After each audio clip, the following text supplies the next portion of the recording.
Сәлем құрметті көрермен, арнамызға қош келдіңіз. Видео астында бір ғаналық түймесін басуды ұмытпаң. Облыстық ана мен бала орталығында салмағы 6 келі, бойы 56 сантиметр нәресте дүниеге келді. Жаңа туған бөпенің анасы Нәзігүл Мұратхан Күршім ауданы Сарыөлең ауылының тұрғыны деп хабарлайды Алаш айнасы /kz тілшісі алтайnews.kzге сілтеме жасап. Орталықтағы акушерлік және гинекология бөлімшесінің басшысы Серікбол Күркімбаевтың айтуынша, бөбектің салмағы қалыпты нормадан артық болғанына қарамастан, анасы оны уақытында және ешқандай медициналық араласусыз дүниеге келген. Нәресте отбасындағы 6-шы бала. Іштегі шараның салмағы 4 келіден артық болса, ондай аналар міндетті түрде осы акушерлік және гинекология бөлімшесінде босанады.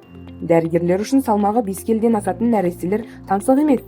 Өткен жылы осы блокта 951 нәресте өмір есігін ашты. Олардың ішінде салмағы 5 келіден асқан 16 нәресте бар, дейді Серікбол Күркімбаев.